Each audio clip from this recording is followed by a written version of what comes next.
Di ranjang rumah sakit, Sarah terbaring dengan selang infus di tangannya. Matanya tertutup rapat dengan wajah yang masih nampak sembab. Wanita berusia setengah abad lebih itu belum sadar dari pingsannya setelah disuntik penenang oleh dokter tadi sore. Sementara Diana dan Ipan masih setia di samping ranjang Sarah. Dengan kedua tangan mereka saling bertautan. Tak jauh dari mereka, Dayan duduk dengan lesu. Pikirannya bercabang, memikirkan banyak hal.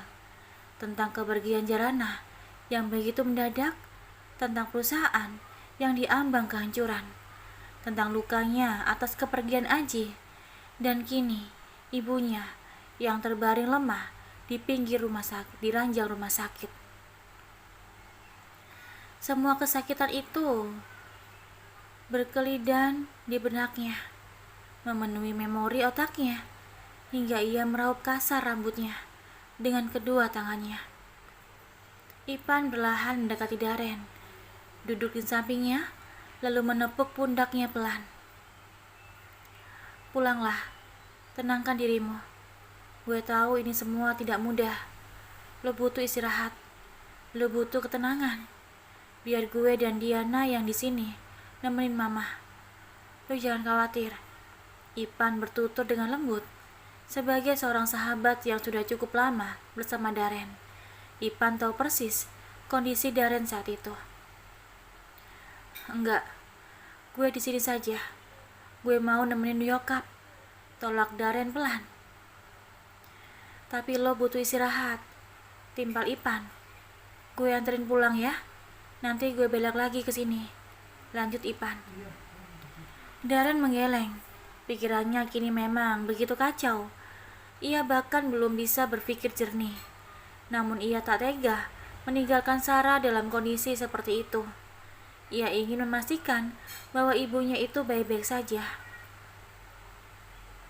Ipan pun menghela nafas pelan.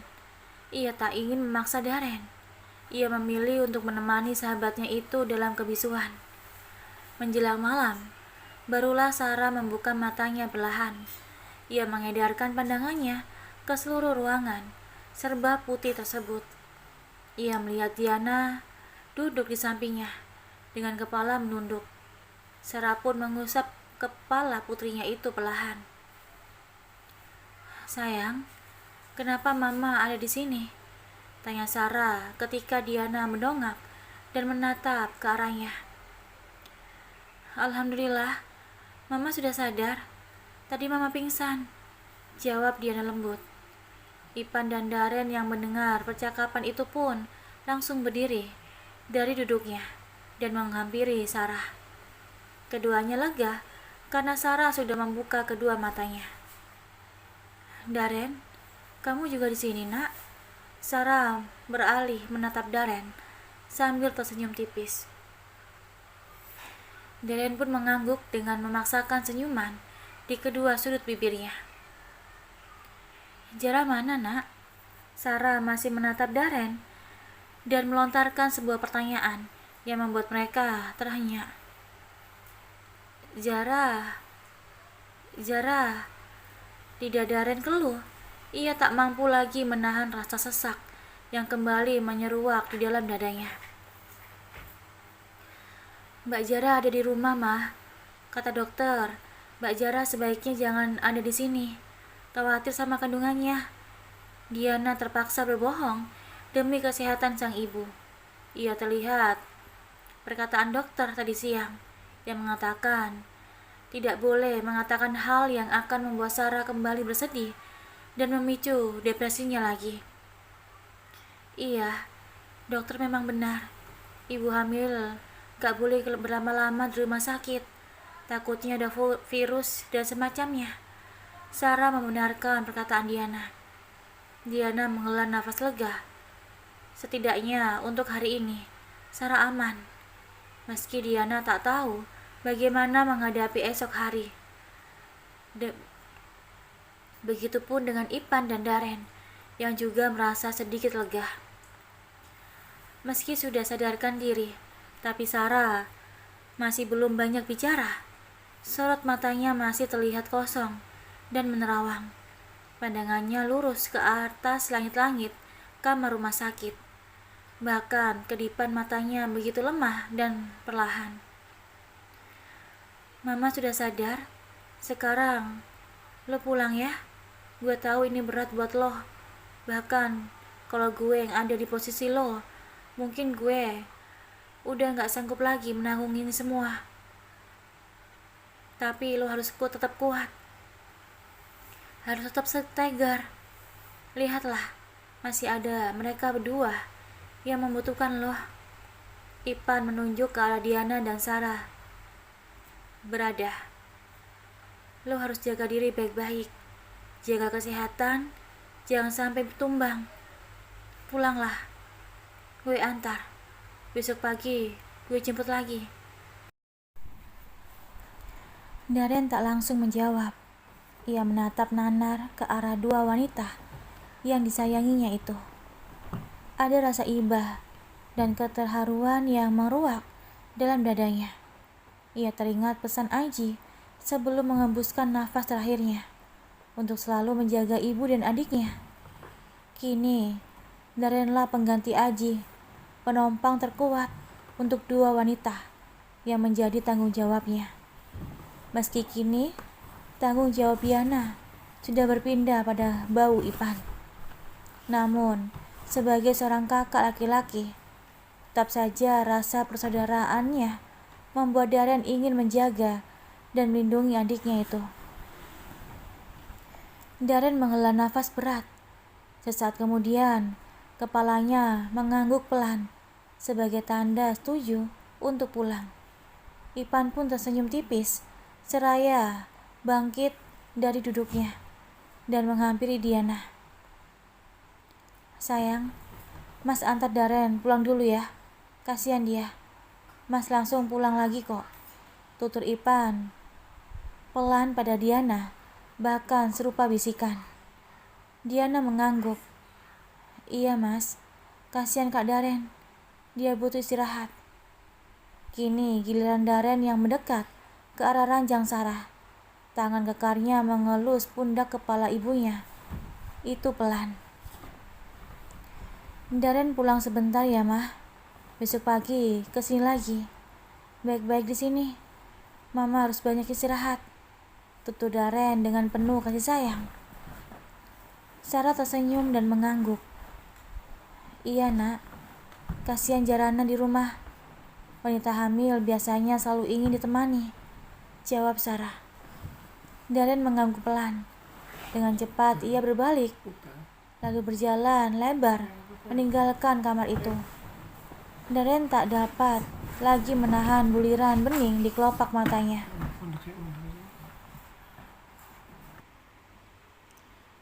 Saat nama Jarana kembali disebut, hati Darren begitu sakit. Mbak ada sebuah belati tajam yang ditancapkan langsung ke dadanya. Di luar ruangan Sarah, Darren kembali terguncang. Ia menangis tergugu dengan bersandar di tembok sebagai penopang tubuhnya yang kembali melemah. Air matanya tumpah serupa air bah yang tak terbendung lagi. Ipan yang berdiri tak jauh dari Darren tak berani untuk mengganggu. Ia membiarkan kakak iparnya itu untuk menumpahkan semua rasa sakit dan rasa sesaknya hingga sedikit tenang dan lapang. Hingga setelah melihat tangis dan guncangan tubuh Darren mereda, barulah Ipan berani mendekat. Pulang, ajak Ipan merangkul pundak Darren dan membantunya berjalan. Ia tak mempedulikan tatapan heran orang-orang yang berpapasan dengannya. Di kemenangan malam dan di bawah gemerlap lampu-lampu ibu kota, Ipan mengemudikan mobilnya dengan kecepatan sedang. Peristiwa pahit yang terus menimpa keluarga istrinya sedikit banyaknya mempengaruhi mental Ipan juga. Ia menjadi kurang fokus saat mengemudi karena kejadian demi kejadian buruk terus mengganggu pikirannya. Meski dilalui dengan kebisuan, dan keheningan.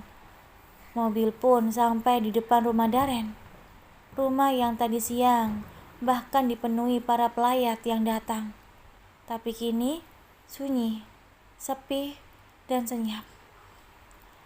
Hanya suara tangisan Kalista yang melengking, bahkan sampai terdengar keluar rumah. Ipan yang mengantar Darren sampai depan pintu, menepuk pundak sahabatnya itu. Ingat, bukan hanya ada 2 wanita yang harus lo jaga kini, tapi 3, termasuk Kalista. Dia masih terlalu kecil untuk memahami semua kepahitan ini. Yang dia tahu, dia tetap membutuhkan kasih sayang dari kedua orang tuanya, yaitu lo sebagai ayahnya. Lo boleh bersedih, lo boleh meratap, tapi ingat, anak lo juga berhak bahagia. Jangan karena lo terlanjur bersedih, lo sampai mengabaikan kewajiban lo sebagai seorang ayah. Ipan berusaha menasihati Darren, meski dengan tutur selembut mungkin, agar Darren tak merasa tersinggung. Darren menghela nafas panjang, kemudian mengangguk semengerti. Tepatnya, pura-pura mengerti, karena sebenarnya hatinya pun sulit untuk menerima semua ini. Gue balik dulu ke rumah sakit. Ingat, lo harus istirahat. Paksain mata dan tubuh lo untuk istirahat sebentar saja, agar besok kondisi lo sedikit lebih baik, pesan Ipan sebelum akhirnya ia berbalik dan kembali menaiki mobilnya. Sementara Darren masuk ke dalam rumah dengan gontai dan pikiran berkecamuk. Ia teringat pada Jarana yang selalu menyambut kedatangannya dengan hangat dan penuh senyuman. Rumah itu dan semua yang ada di dalamnya mengingatkan Darren pada Jarana. "Mas, kamu dari mana saja? Aku dari tadi nungguin kamu." Tiba-tiba Hani menghampiri Darren ke ruang depan. Hani seolah tak tahu atau tak peduli pada hal-hal besar yang menimpa suami dan keluarga suaminya. Bahkan tadi siang saja Hani tidak datang ke pemakaman Jarana. Bukan hanya itu, Hani pun tak datang saat Aji yang notaben mertuanya sendiri meninggal. Darren sedang tak ingin bicara apapun, apalagi dengan Hani yang ujungnya selalu berdebat. Ia pun memutuskan untuk langsung masuk ke dalam kamarnya tanpa mempedulikan pertanyaan Hani. Toh, meski tahu ataupun tidak tahu, bagi Hani sama saja. Dia tidak akan bersedia untuk merawat Sarah sebagai ibu mertuanya. Hani yang menyadari kalau suaminya itu memang masih terpukul dengan meninggalnya Jarana, langsung menyusul Darren masuk ke dalam kamar yang biasa ditempati Jarana. Hani mendapati Darren sedang terduduk lesu di bibir ranjang. Ia pun segera mendekat dan duduk di samping Darren. "Maaf, tadi siang aku tidak tahu kalau Jarana..." Hani tak melanjutkan ucapannya. Darren menoleh, menatap Hani dengan tajam, bak elang yang akan menerkam mangsanya. "Apa sih yang kamu tentang aku dan keluargaku? Saat papa meninggal, kamu tak tahu. Hari ini Jarana meninggal pun kamu tak tahu dan tak hadir. Dan hari ini pun mama aku masuk rumah sakit, kamu juga gak tahu. Kamu ini sebenarnya istriku atau orang asing?" Nyalang Darren menatap istri keduanya itu membuat Hani serba salah dan gelagapan. "Kamu itu terlalu mementingkan karirmu, hingga hanya menjadi istri dan ibu sebatas status. Sekarang, tolong tinggalkan aku sendiri. Aku butuh istirahat. Aku sudah lelah dengan semua kejadian yang menimpa keluargaku. Jangan tambah lagi dengan harus berdebat denganmu. Keluarlah," lanjut Darren pelan, tapi menusuk. Hani pun berjalan mundur, lalu berbalik keluar kamar dengan air mata yang sudah menggenang di kedua kelopaknya. Hani berjalan cepat menuju kamarnya, lalu menutup pintunya sedikit kasar, hingga menimbulkan suara berdaham. Mbok Darmi dan Astri yang masih berduka atas peninggalannya Jarana hanya bisa mengerut dada pelan.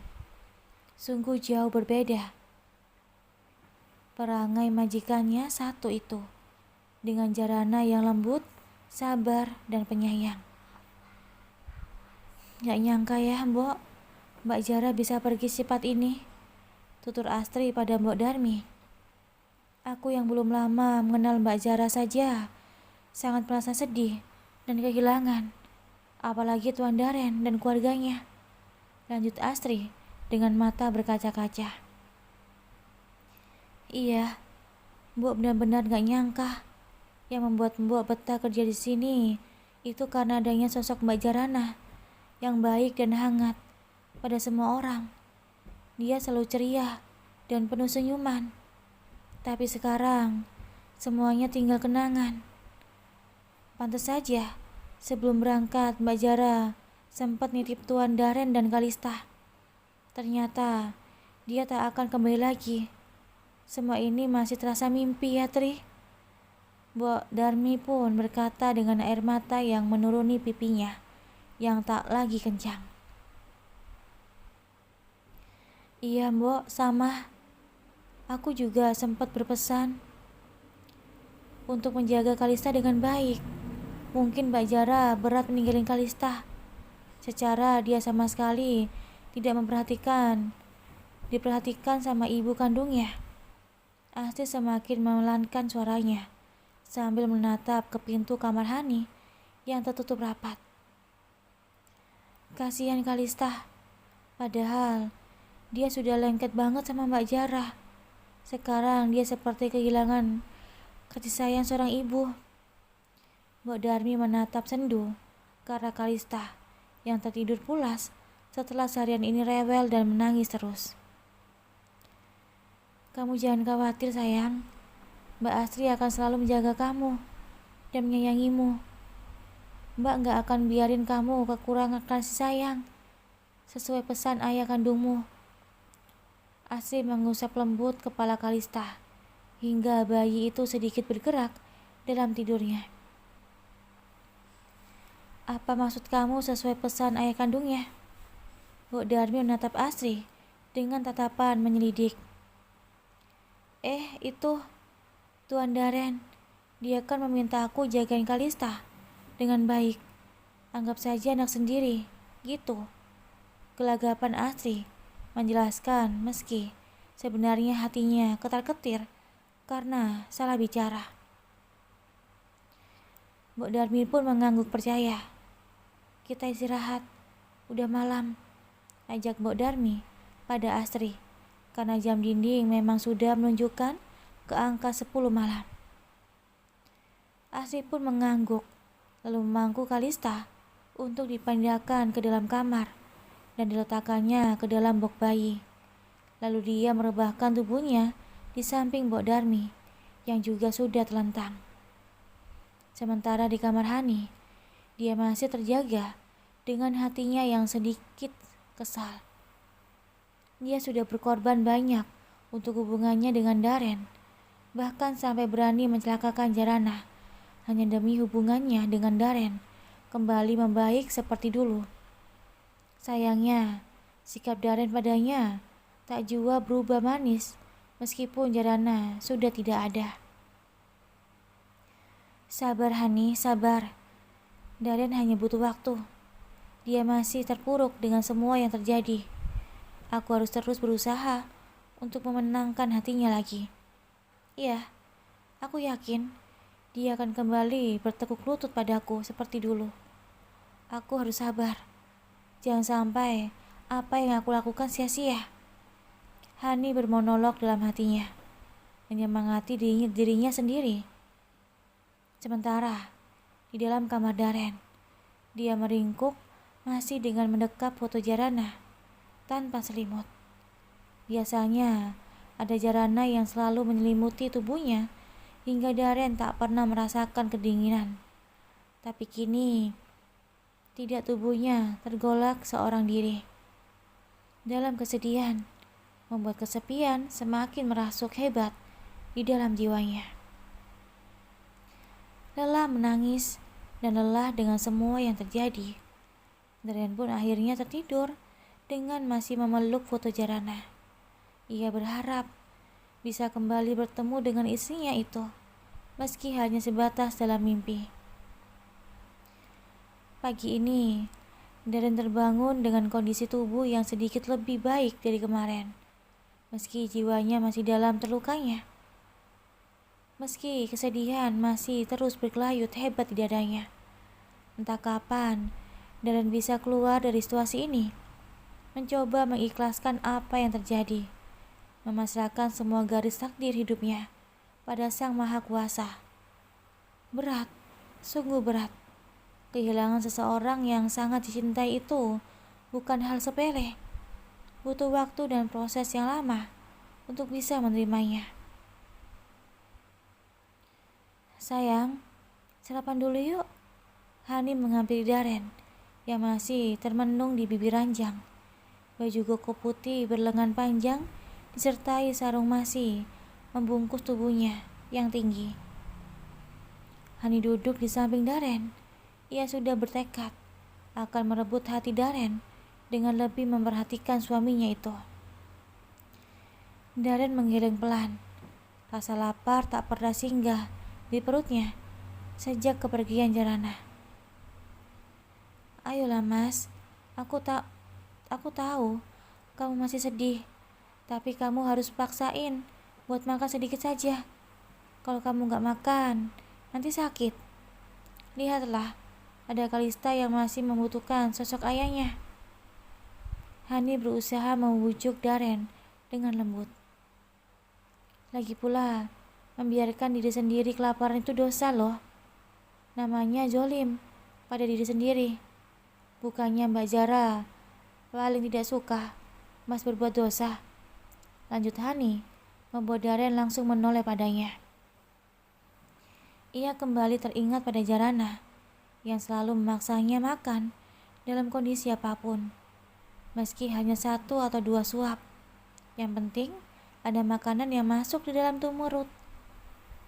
Setelah menghela nafas pelan, akhirnya Daren pun mengangguk setuju.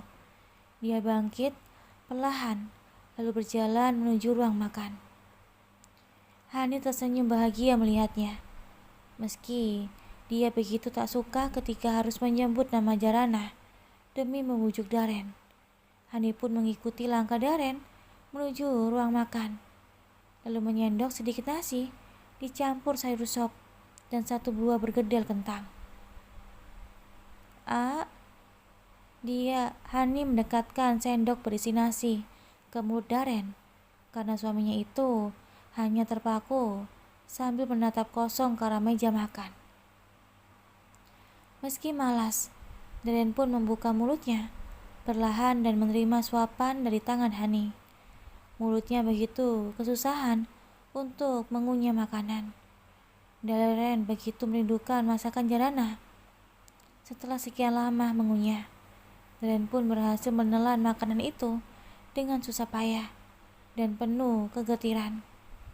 Ia pun buru-buru meraih gelas dan meneguk air di dalamnya untuk melonggarkan tenggorokan yang terasa tercekat. Lagi ya? Pinta Hani dengan lembut. Ia sadar di saat seperti ini butuh kesabaran yang tinggi menghadapi mental suaminya yang sedang anjlok parah. Cukup, tolak Daren. Baru 1 suap Mas, mana jadi tenaga. Paksa Hani seraya mendekati kembali sendok ke mulutnya. Daren pun akhirnya memaksakan diri kembali menerima suapan itu. Apalagi mendengar celotehan Kalista yang baru saja bangun dari tidurnya. Di suapan yang kelima, Daren tak sanggup lagi untuk meneruskan makanannya. Dia menolak dan mendorong pelan sendok di hadapannya. Sudah, ujarnya. Di saat itu pula, suara deru mobil berhenti di depan rumahnya. Tak berselang lama, Ipan pun muncul di hadapannya. "Gimana kondisi Mama?" tanya Daren pada Ipan. "Masih seperti kemarin, masih lemah," jawab Ipan lesu sembari menarik sebuah kursi dan mendudukinya. "Sarapan dulu, Pan, apalagi kalau mau kembali ke rumah sakit," tawar Hani membuat Ipan melongo. Pasalnya, seumur umur ini baru pertama kalinya Hani menawarinya makan. "Disuruh makan kok malah melongo?" protes Hani sambil menyimpan sebuah piring di hadapan Ipan. Ipan pun langsung mengalihkan pandangannya ke piring yang baru diletakkan Hani. "Benar kata Hani, mending lo pas sarapan dulu. Lo juga pasti belum sarapan kan? Biar sekalian minta dibungkusin buat Diana," saran Daren pada Ipan yang penampilannya nampak acak-acakan. Ipan pun mengangguk dan mengambil sedikit nasi dan lauknya. "Mbok, tolong bungkusin nasi buat Diana ya. Dia pasti belum sarapan," titah Daren pada Mbok Darmi. "Baik Tuan," jawab Mbok Darmi. Wanita yang usianya lebih dari setengah abad itu mengambil kotak makan, lalu mengisinya dengan nasi, ayam goreng, perkedel, dan saus saset. Sementara di wadah yang lain, Mbok Darmi mengisi berbagai macam buah-buahan yang sudah dipotong kecil-kecil. "Mas, minum dulu susunya. Setidaknya kamu mempunyai tenaga kalau minum susu." Hani menyerahkan segelas jangkung susu hangat pada Daren. Daren pun langsung menengguknya sampai habis. Ia mengikuti kebiasaan Jarana yang tak pernah menyisakan minumannya di gelasnya, kecuali akan diminum kembali nantinya. Hani tersenyum lega melihat Daren mau dilayani olehnya, meski dia harus mengorbankan sedikit waktunya dengan terlambat datang ke tempat kerjanya. Ipan nampak menghabiskan makanannya dengan ogah-ogahan. Sepertinya laki-laki berjambang tipis itu belum bercerah makan setelah semua kepahitan yang menimpa keluarga istrinya. Ia hanya sedang memaksakan diri untuk mengisi perutnya agar tetap kuat berada di samping orang-orang yang membutuhkan dirinya. Di antaranya Diana dan Daren, istri dan juga sahabatnya. Ipan pun menghentikan aktivitas sarapannya, meski makanan dalam piringnya masih tersisa. "Berangkat sekarang?" tanya Daren yang baru saja selesai mengganti bajunya. Ipan mengangguk, lalu berdiri dari duduknya. Tak lupa ia menjinjing kresek berisi kotak makan untuk Diana. "Mbok, saya berangkat ya. Titip Kalista," tutur Daren sendu. Ia mengedarkan pandangannya ke seluruh penjuru rumah sebelum akhirnya melengkang keluar. Ia melihat bayangan Jarana di seluruh ruangan, di semua tempat, dan di setiap sudut nadinya. "Gimana Mama semalam? Apa dia tidur nyenyak?" tanya Daren pada Ipan saat mobil sudah mulai melaju menuju rumah sakit. "Alhamdulillah, nyenyak. Meski sering mengigau memanggil papa, tapi akhirnya tertidur lagi," jawab Ipan. Daren pun tak menanggapi lagi. Ia memilih diam sambil melempar pandangannya ke jalanan. Pikirannya terus tertuju pada Jarana yang masih begitu menguasai pikirannya. Daren dilanda rasa rindu yang memuncah, padahal ia baru tinggal 2 hari saja. Entah bagaimana caranya, ia hidup tanpa adanya Jarana di sisinya.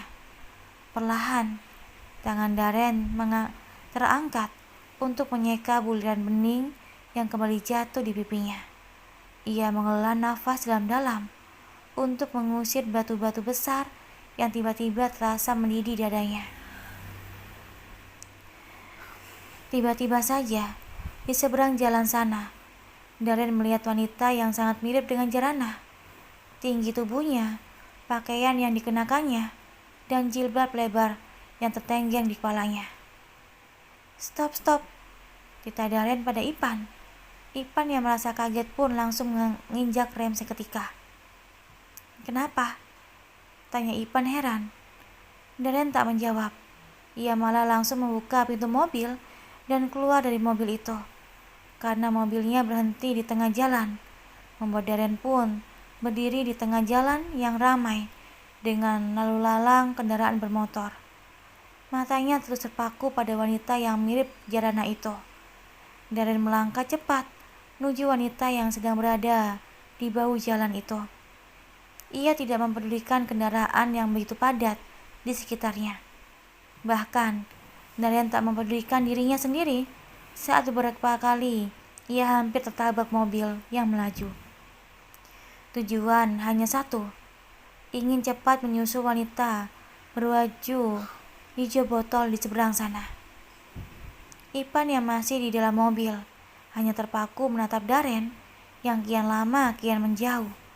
Bahkan beberapa kali tak terlihat karena terhalang kendaraan roda 4 yang memadati jalanan. Mendengar suara klakson dari belakang, mobilnya terus menjerit-jerit.